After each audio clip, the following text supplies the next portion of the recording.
Christ. En de telles circonstances,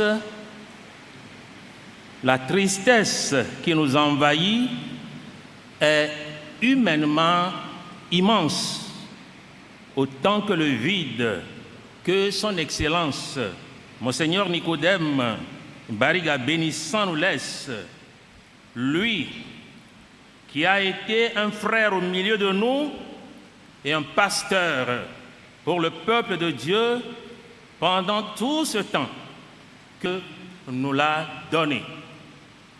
Le Seigneur a donné, le Seigneur a repris. Que le nom du Seigneur soit béni. Ainsi, remonte immanquablement à nous tant de souvenirs bien vivants, parfois paisibles, parfois douloureux. Il remonte également à nous tant de projets qu'on pourrait encore tenir ensemble, tant de possibilités qu'on pourrait s'offrir si la mort, cette mystérieuse réalité, ne faisait pas irruption. Alors notre cœur est troublé, car cette vie qui disparaît silencieusement sous nos yeux nous semble humainement inachevée. Votre cœur est troublé parce que cette histoire si belle semble avoir une fin trop précoce qui vous bouleverse.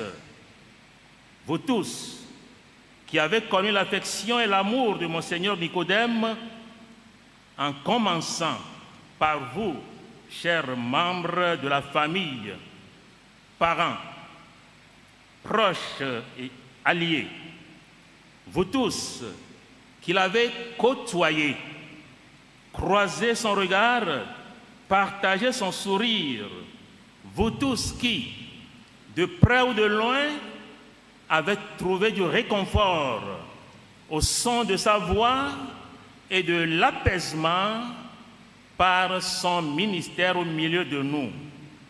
Notre cœur est troublé. En de telles circonstances, d'où peut donc jaillir pour nous une parole apaisante et de consolation?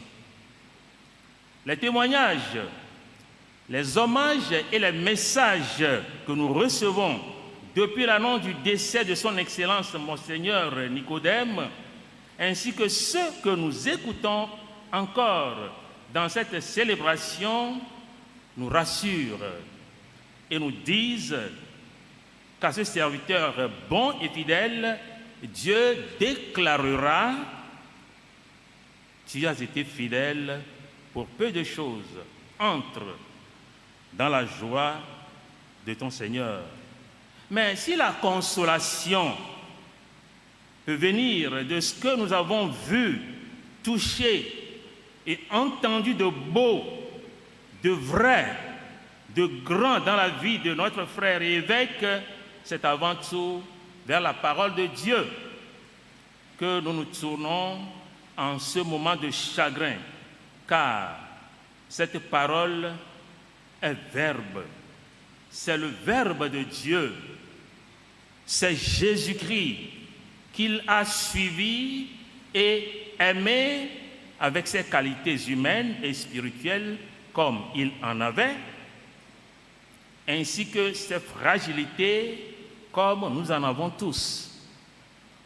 Bienheureux serons-nous si nous trouvons notre consolation et les réponses à notre désarroi dans la parole du Seigneur. Cette parole n'est pas une parole humaine. Voilà pourquoi elle nous ramène au mystère de nos existences fragiles devant la mort. Aujourd'hui singulièrement, elle nous ramène à ce qui a été au cœur de l'existence de Monseigneur Nicodème, le Christ et son évangile, tel qu'il le chante dans plusieurs de ses morceaux. En l'occurrence, ma vie, c'est le Christ, dont voici quelques paroles. Ma vie, c'est le Christ et son évangile. Je veux être à lui. Je lui donne ma vie, tout ce que je suis, car il m'a aimé et m'a racheté. Ô Seigneur, accueille-moi, car tu es mon roi. Oh, quelle joie d'être toujours à toi. Ces paroles font l'écho de l'espérance chrétienne, celle qui transperce ce mur d'incompréhension que dresse devant nous depuis le 4 août la mort inattendue de ce serviteur de Dieu, un homme d'exception, un évêque incroyable. Tout ce qui comptait pour lui, c'est d'appartenir entièrement au Christ, servir son évangile plus que ses propres épreuves et souffrances. En effet, épreuves, souffrances et combats contre la maladie, il en a connu ces derniers temps, sans grand bruit, mais toujours en confiance et en grande sérénité jusqu'au dernier soir de sa vie.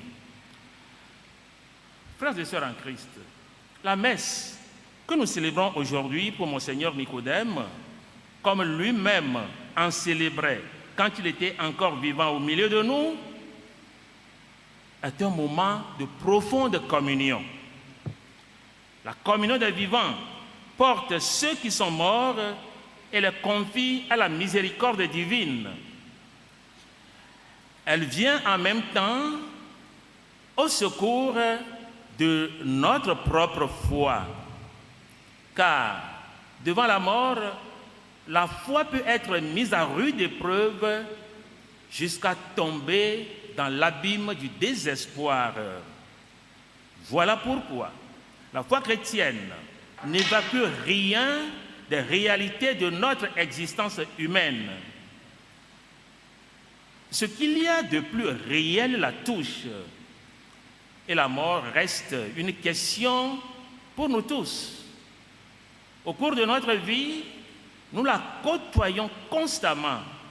Jésus, notre Seigneur, a lui aussi maintes fois affronté la mort dans son passage dans notre humanité. Elle provoquait chez lui une vive compassion. Et lorsqu'à Béthanie, Marthe et Marie, dans le deuil, lui témoignaient leur incompréhension, rappelons-nous, Jésus pleura la mort de son ami Lazare. Jésus est ensuite lui-même mort et ressuscité pour qu'enfin, libérés de l'angoisse de la mort, nous proclamions à la suite de l'apôtre Paul, « Ô mort, où est ta victoire?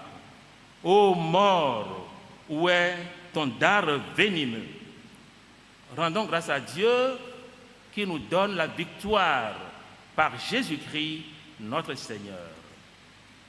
Ainsi, l'expérience chrétienne, nourrie par la foi en la victoire du Christ ressuscité sur le pouvoir de la mort, nous dit que chacun de ceux que nous pleurons et nous-mêmes sommes faits pour Dieu, pour vivre infiniment en relation avec Dieu. Frères et sœurs en Christ, il nous faut entendre avec gratitude ce que dit l'apôtre Paul aux Romains. Aucun d'entre nous ne vit pour soi et aucun ne meurt pour soi. Si nous vivons pour le Seigneur, et si nous mourrons pour le Seigneur. Ainsi, dans notre vie comme dans notre mort, nous appartenons au Seigneur. Si rien des réalités de cette vie d'ici-bas ne doit être occulté, Jésus invite donc à se lier à lui par un acte de foi et d'amour. La force de cette alliance qu'il nous propose va jusque-là, à savoir que le Seigneur veut s'unir à nous de telle façon que l'imperfection de notre foi, l'imperfection de notre vie ne puisse faire obstacle à la volonté de salut de Dieu. Cependant, si nous sortons de son alliance, nous faisons le choix de nous couper de lui. Par contre, si nous tenons la main que Dieu nous tend, alors nous acquérons la certitude qu'avec le Christ, nous passons de la mort à la vie, tel que nous le proclamons dans la première préface des défunts. Pour tous ceux qui croient en toi, Seigneur, la vie n'est pas détruite, elle est transformée. Et lorsque prend fin leur séjour sur la terre, ils ont déjà une demeure éternelle dans les cieux. La mort devient pour le croyant la Pâque éternelle, le passage vers la plénitude de la vie en Dieu. Certes, comme le dit encore saint Paul, devant Dieu, chacun est responsable de ce qu'il fait. Nous ne pouvons pas, en vérité, juger la vie de ceux qui nous précèdent et certainement pas celle de notre frère, Monseigneur Nicodème. Même si parfois à nos yeux, la vie chrétienne de ceux qui nous quittent semble insuffisante, même si nous regrettons leur manque de charité, de justice, les disputes et les conflits que nous avons eus avec eux, nous ne pouvons pas prétendre les connaître mieux que Dieu lui-même. En revanche, chacun peut lier sa prière à l'œuvre rédemptrice du Christ pour le salut de tous. Frères et sœurs, au baptême, nous avons déjà renoncé à cette vie mortelle qui ne tient qu'à elle-même pour recevoir toute celle qui vient de Dieu. Les béatitudes que nous venons d'entendre nous rappellent ce chemin de vie que le Christ nous propose et nous introduisent dans le mystère de son abaissement.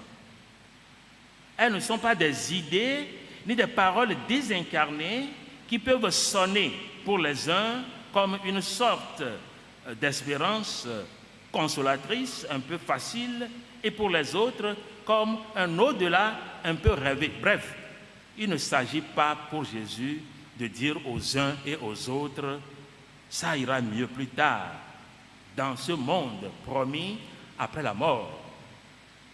Dans ces recueils d'homélie, à l'écoute de la parole, Monseigneur Nicodème enseignait que c'est la vie même du Christ, son exemple, son choix que les béatitudes proposent. On ne les comprend vraiment qu'après avoir vécu. Les béatitudes sont ainsi la vie même de Jésus-Christ, cette vie que notre frère Nicodème, de son vivant, a embrassée, la témoignant par sa douceur et sa grande humilité. Tertullien, l'un des pères de l'Église des premiers siècles, qualifiait la paternité de Dieu par cette formule célèbre « Nemo tam pater », c'est-à-dire « personne n'est aussi père que lui ». En reprenant cette formule de Tertullien, je veux dire que personne n'est aussi humble que notre frère et ami Nicodème. À la suite de Jésus, il a voulu semer le bonheur partout, avec tout le talent que Dieu lui a donné. Dans son visage, nous retrouvions celui d'un frère, d'un père, d'un ami. Chers amis, au fur et à mesure que les jours vont passer, vous retrouverez dans votre mémoire du cœur telle conversation, un sourire joyeux, un conseil, une anecdote, un mot, une parole, un humour, une histoire, un poème, une mélodie qui vous a pacifié, une main tendue qui était attendue, une réflexion qui vous a redonné de l'espoir ou qui vous a rapproché de Dieu. Gardez-les précieusement. Elles constituent désormais le patrimoine spirituel et individuel que Monseigneur Nicodème vous laisse. Enfin, frères et sœurs, mais que célébrons-nous ce matin, sous vêtus de blanc, comme l'a voulu Monseigneur Nicodème? La mort? Non, ce n'est évidemment pas la mort. C'est la vie que nous célébrons. Mais que venons-nous si nombreux célébrer? Une vie inachevée? Non, une vie remplie du Christ et de son évangile. Une fin tragique qui nous rend désemparés? Non, un accomplissement dans la plénitude de la vie en Dieu, car nous avons la certitude que celui qui croit au Christ a la vie éternelle. Cher Nicodème, comme une graine tombée en terre sur la terre de notre cher pays, le Togo, nous croyons et nous espérons que tu fleuriras au ciel. Jusqu'au bout, tu as aimé cette terre. Du ciel, intercède pour nous. Quant à nous, d'ici, nous continuerons de goûter aux fruits de tes nombreuses semences d'humilité, de foi, de générosité, de justice et de paix. Prions. Nous te rendons grâce, Dieu, notre Père, Père de tout bien, pour ton serviteur qui nous était si proche, si cher et qui à présent retourne à toi. Nous te rendons grâce pour toute l'amitié qui émanait de lui et pour la paix qui l'inspirait. Nous te rendons grâce de ce que, par sa souffrance, il ait appris l'obéissance, de ce qu'il soit devenu, périssable qu'il était, un être digne d'amour.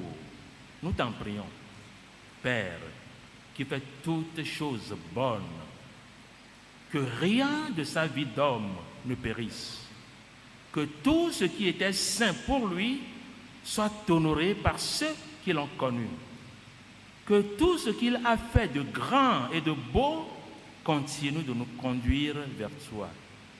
Nous t'en prions, Père très saint.